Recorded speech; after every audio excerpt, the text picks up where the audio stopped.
Hello, Nico Collard. Hello? It's George. Ah, oui. You said to call if I could help. Have you any news for me? You bet. I met a witness who spoke to the clown. And I know where the killer gets his suits. No kidding. Hey, I'm impressed. You are? Well, it wasn't easy. Look, why don't you come here to my apartment later this afternoon? Fine. Where do you live? 361 Rue Jarry. Okay, I'll come over.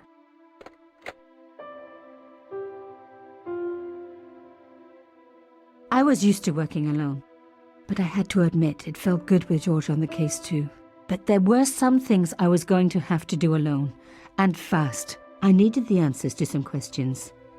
Who was the costume killer? And why did he murder Carchon? Why did Carchon ask for me to interview him? How did he know my father? And why was my editor so scared? There was some kind of secret war going on out there, but who was on which side? One thing I did know. I wasn't going to get the answers sitting at my desk.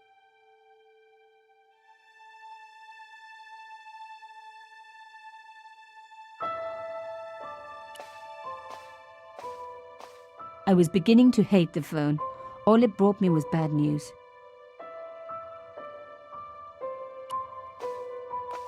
My old table had seen better days. I was beginning to know how it felt.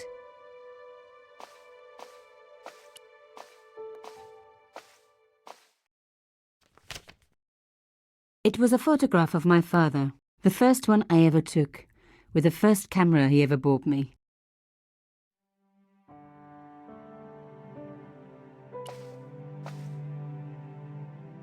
You have no messages. No messages for me.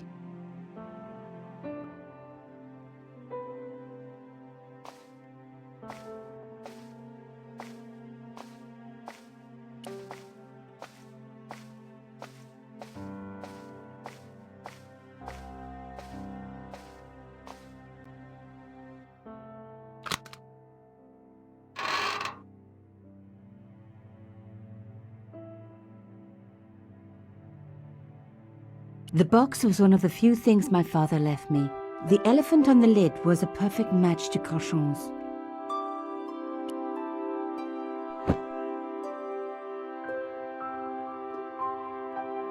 The box was carved by my father. It never had a key.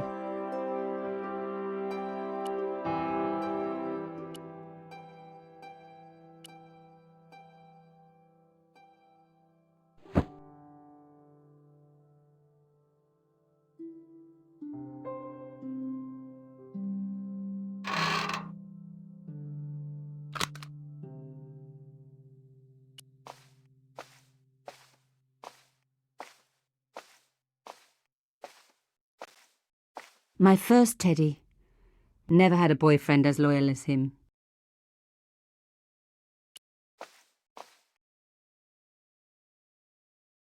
It was my neighbor, the so-called psychic.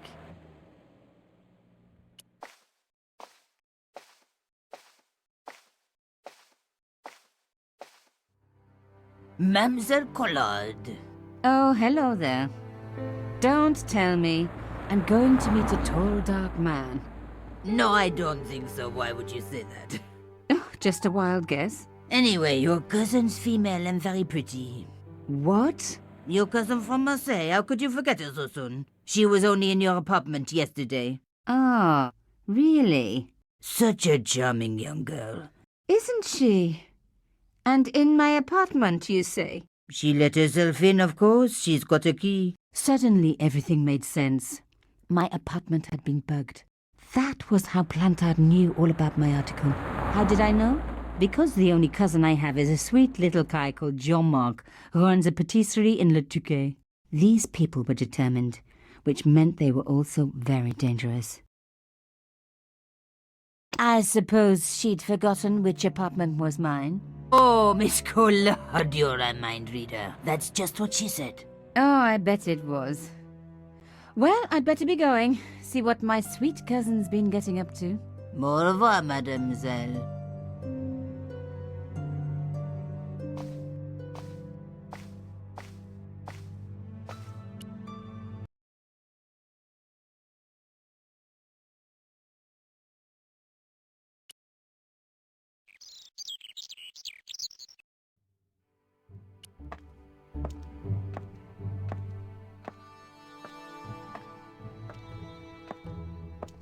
There was a small door set into the entrance gates, but nothing to say who lived there. The door was locked.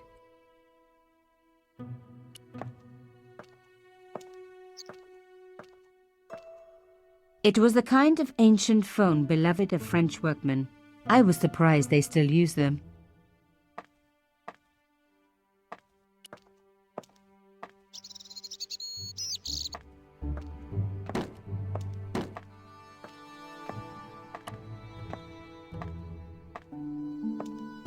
The police had been quick to clear away the wreckage and arrange for the window to be boarded up. There was nothing I could do. The workman had everything under control. The workman looked about as eager and helpful as your average rod digger. Hello, could I ask you some questions? That depends. Are you a cop? No, I'm a journalist. Bit late, aren't you? They already took away the body. I'm doing a follow-up on this story. Do you know this man? He looks like a nasty piece of work. I had an uncle who was with the fascists, but we never talk about him. What happened to him? How should I know? We never talk about him. Tell me, are you related to the workman I saw digging the hole? Don't talk to me about flobage. Pah! Okay. He just won a fortune on the horses and he won't give me a cent. Well, it's his money. When he was broke, he was happy to touch me for a loan. Brothers should look after each other, he used to say. He's changed his tune, now he's brassed up. You're doing a fine job. Damn right I am. You should be writing about me, not that idiot that got blown up. The heroes who pick up the pieces when disaster strikes. Exactly. Well, give me your best smile and maybe I'll put your picture in the article. Oh, right. Just give me a minute to do my hair.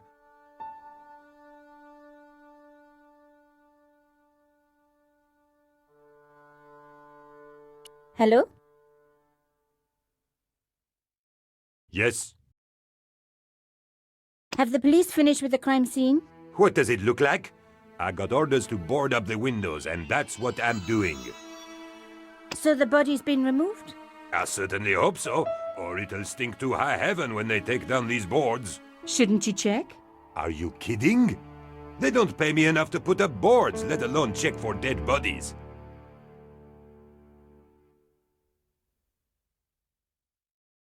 Au revoir.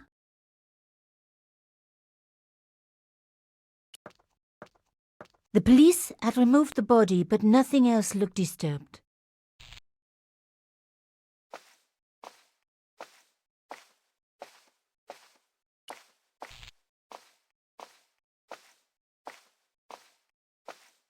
It was a brandy bottle. Some journalists drink on the job, not me.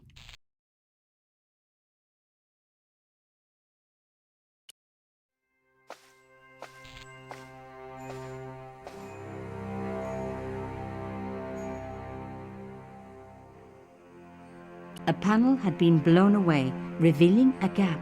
From this angle, I could see that something had been lodged in the gap behind the pipes.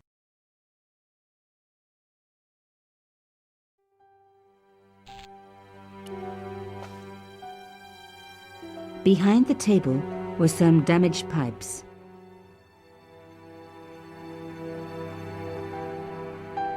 Now I'd seen it in the mirror, I could make out something behind the pipes. Voila! The police and forensic teams had missed a vital piece of evidence.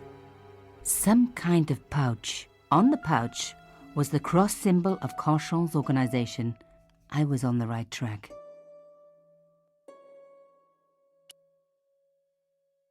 On the pouch was the cross symbol of Conchon's organization. Inside the pouch were 2 items, a strange metallic artifact and a letter in some kind of code. The artifact had a sword laid across scales. There was a picture of Lady Justice on the locked panel in the room below the conciergerie.